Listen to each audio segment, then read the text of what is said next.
Mauricio Pochettino has come under scrutiny in recent times from pundits, players and fans, myself included. But is that criticism warranted? Are we being too harsh on the Argentine? And can these so-called flaws be fixed?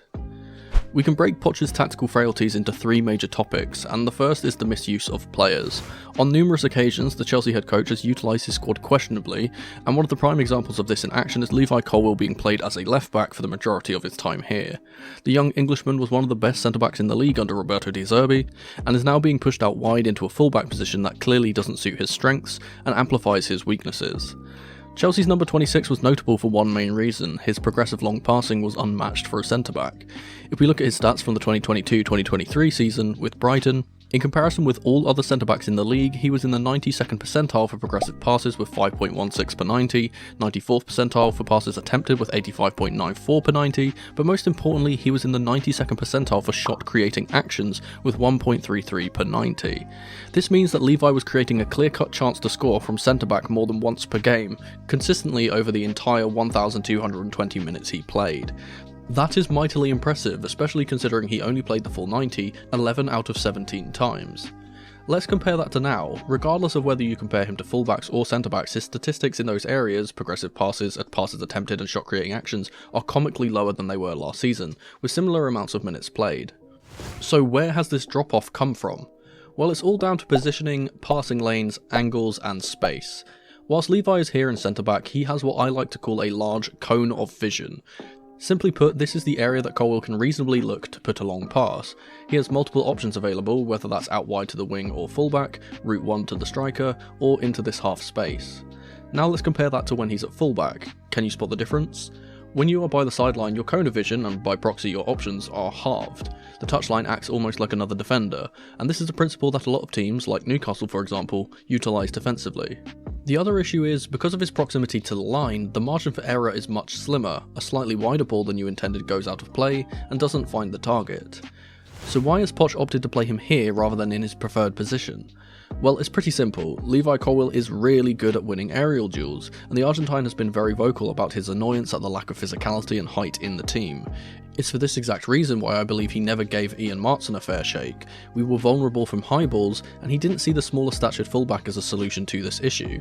That, combined with injuries to Marc Cucurella and Ben Chilwell, made the choice obvious to him. Do I agree with this decision? No, but I understand it. Moises Caicedo is another player who I believe Poch is not getting the best out of, and that's impressive because overall I think the Ecuadorian midfielder has had a pretty good season, and has been severely underrated by fans and the media alike. I don't think his start to life at Chelsea was great, and those opening few games where he wasn't fully up to speed, along with his large price tag, which he can't control by the way, has tainted a decent season so far in the eyes of many. And whilst yes, last season he recorded far better defensive stats than he boasts this season, that's not particularly the reason I think he's being underutilised. The South American has so much more to offer than we are seeing from him, and I believe that's partly due to a couple of things. The first is that his position at Chelsea is slightly different to what it was at Brighton. He's been deployed mostly as a lone six this season so far, with two other midfielders ahead of him, and whilst he can play here and he's defensively astute enough to do so, it's seriously limiting his other attributes, mainly his ability to get up and down the pitch, his passing and his press resistance. That last one is the real kicker for me. We haven't seen us fully utilise Caicedo's brilliance on the ball, which all stems from how great he is at beating high pressure from opposing teams. At Brighton, we saw how comfortable they were at playing out from the back no matter the adversity, and that was in part due to Moises in the centre. Often he would find himself dropping deep into these areas to receive the ball with his back to goal, inviting the incoming press. The ball would be fizzed into his feet, and he'd effectively turn away from that pressure in order to beat it, opening up space that they could then play out from with the opposition's players committed up the pitch. We don't see this at Chelsea, and I believe it's due to either Poch's fear of losing the ball and turning over possession, or a lack of faith in the Ecuadorian to be able to do this job. It could also be due to the other players around him and their profiles/playstyles, which I personally think is the main reason for this. Caicedo works best next to another defensive player, and unfortunately both of our midfielders that can do this job in Romeo Lavia and Leslie Ugochukwu are currently suffering from injury. For the most part, I think Poch has done well to make Caicedo operate as well as he has considering the circumstances, with him having to fill in that second midfielder role with either Conor Gallagher or Enzo Fernandez. Speaking of the World Cup winner, he's next on my list of misunderstood/misused players. There has been a clear drop-off in performance from the Argentine this season when you compare it to last, and though he's struggled with a few injury issues, the main reason for this is the role that Poch currently has him playing in, which is rather bizarre at best and nonsensical at worst. I've spoken about this at length in the past, but Pochettino's insistence to play Enzo high up the pitch has been hampering his skill set. His creativity has been limited, his defensive responsibilities abandoned, and his goal threat non-existent. Fernandes has been operating as a 10 or inside forward for much of Poch's tenure, which is rather baffling. I believe he sees Enzo as a creator, which he is, and thus is trying to force him into almost a Christian Eriksen type role that we saw from Poch's Tottenham side. The weird thing is, we also saw the same thing when Poch was at PSG, with a lot of the French side's fans up in arms at the bizarre use of Italian maestro Marco Verratti. Now let's make one thing clear here, there are many different types of creative players and they all operate in different areas of the pitch. Take Bruno Fernandes for an example, he mainly operates in this area, but this is vastly different from say Trent Alexander-Arnold who creates from these areas. Enzo Fernandes is a creator in this area, which is far deeper than where he is in this Chelsea side. But why is he ineffective further up the pitch? Well, it all comes down to two things, space and that cone of vision once again. Enzo's passing style is long and progressive, with the vision and ability to pick out pinpoint accurate balls over the top into space for runners, or players out wide. You can see here that from a deeper position this is fairly optimal for him to do, he can see a wide angle of the pitch, and there's space in behind out wide for other players to move into. Now let's compare this to him playing in the inside left channel like we so often see. There's no space, there is a limited cone of vision and limited options. And so instead Enzo receives the ball in these areas and has to pass backwards or sideways. A large majority of our creativity is stifled, and it's partly the reason this Chelsea side have struggled tremendously against low blocks and smaller sides this season. So how do we fix this misprofiling issue? Well, I believe that the part of the solution is already coming to fruition. We saw some steps in the right direction against Fulham last time out, with Poch deploying Enzo a little deeper as an 8, perhaps realising that the Argentine's best suited in this area. Enzo had a very good game against the Cottagers and for my money was arguably player of the match, and we haven't seen a performance from him like this since the Liverpool game back in the first game of the season. It's worth pointing out that in that Liverpool game, Enzo was deployed deeper and helped us control the game. We were just unlucky not to take our chances and thus the game ended as a draw. I hope that after this performance that Poch will continue to use Enzo in this manner, and our results could see an upturn if he does. Ben Chilwell coming back from injury also helps, even though he was used as a left winger last time out, which is another misprofiling issue I won't be talking about here. He is predominantly a left back option, and this allows Poch the ability to play Chilwell at left back and Levi Colwill at left centre back, which would almost immediately solve the issues he's been having there. As for Caicedo, I don't think this one is getting fixed anytime soon without the return of a defensive midfielder such as Lavia from injury. Poch is working with what he has at the moment, and until that area has more depth, I expect this issue to persist out of necessity for the time being. Now let's take a look at the in-game management from Pochettino. I think there's a few glaring issues with how he tries to affect things during the course of a match, be that with substitutions, tactical changes, or lack thereof. Chelsea have had an odd and concerning pattern emerge throughout the season. In all competitions we have never gone into the halftime break behind in a game. That might sound like a good thing, and it is, but given the added context that we have lost or drawn 13 games this season, it suggests that our second half performances have been mediocre. So why is that?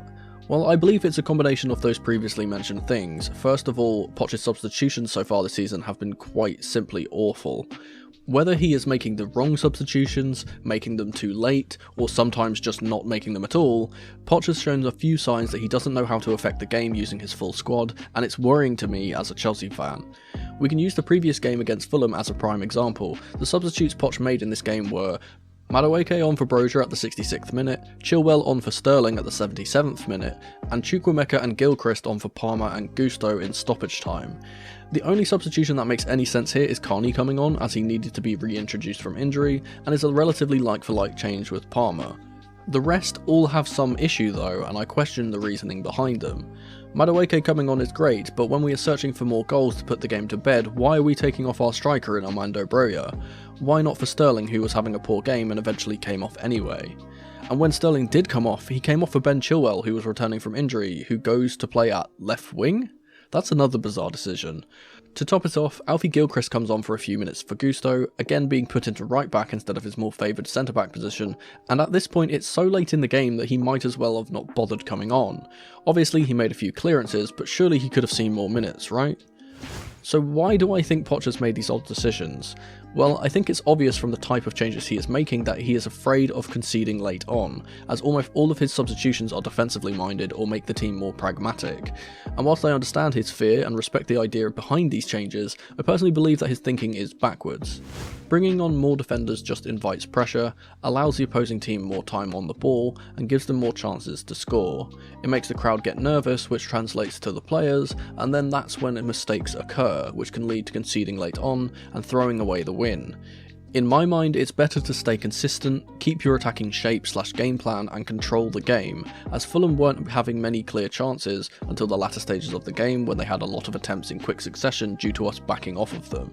Hindsight is 20/20 and in the end it worked out, but we were rather lucky not to concede and had to be bailed out with some shaky defensive work. And it was a shame to see, honestly, because those changes that Poch made were the only thing I personally believe he got wrong in this game. I think the game plan from the start was good, and we played very well throughout the majority of the game, but were let down by the eventual substitutions. I'm not sure this issue is fixable in truth, as it just seems to be Poch's identity and what he wants to do at the end of games, rather than push for more goals and put the game to bed.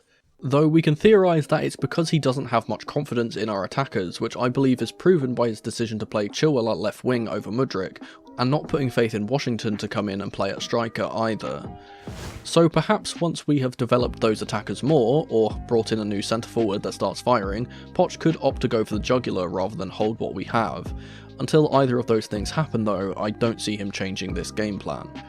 Speaking of game plans, I think that's also been an issue that Poch has struggled with this season so far. Tactically, he's been outclassed far too often by a lot of managers that should in theory be beneath him, and other times he's defeated himself with odd game plans / decisions. I think the most obvious thing to point out is the complete abandonment of the 3-2-5 system we saw in pre-season that worked so well against Premier League sides, both large and small. This system had good balance, it was solid defensively and a serious threat going forward, and it's what gave myself and other Chelsea fans such faith in Pochettino to lead us forward. We saw signs of brilliance almost immediately, and it was encouraging and exciting. But that went out the window as soon as the season started, and the injuries to Nkunku and Chukwuemeka didn't help matters. Poch has since reverted to a plain, average 4-2-3-1 or 4-3-3, and it hasn't brought the same joy as what we saw early on. So let's take a brief look at this formation and why Poch's version of it doesn't seem to be finding much success. I think it's important to highlight the main issue, which is the midfield, or lack thereof. A lot of Poch's teams focus on utilising the wide areas, whether that be with wingers or fullbacks, and this was evident both at Spurs and PSG, with Spurs having a large focus on attacking fullbacks, and PSG obviously having two of the world's best wingers in Messi and Neymar. In terms of Chelsea, we also have talented players in the fullback role, and it's arguable that our wingers are the creative spark that Poch would like to use. The issue is, Poch has put so much focus on getting the ball out wide that the midfield is almost not even there at times. Our team often looks like this, with both midfielders moving out of the centre to support the wide men, leaving this giant hole in the middle of our team that is not only exploitable on the transition, but underutilised when we are in possession too. It's even more worrying when you notice how the team actually operates in game. Due to Colwill being at left back, our team often finds itself playing in a 3 at the back formation, with Malo Gusto pushing up high and Sterling / Mudryk playing almost like a left wing back. Enzo, as we discussed earlier, pushes up into the left 10 position with Palmer coming infield to the right, leaving Gallagher and Caicedo in the centre. But as I just said, what happens is the ball gets played wide, those two move out to support the wide men, and that gap opens up centrally. More often than not, we see Caicedo isolated in the middle on his own, as Gallagher opts to go out wide or up the pitch a lot of the time, and though I don't believe this would be an issue if we passed the ball to Caicedo under pressure like we discussed earlier, we almost never do this. Instead, we end up just passing the ball around this arc until the opponent makes a mistake or one of our inside forwards comes up with some magic.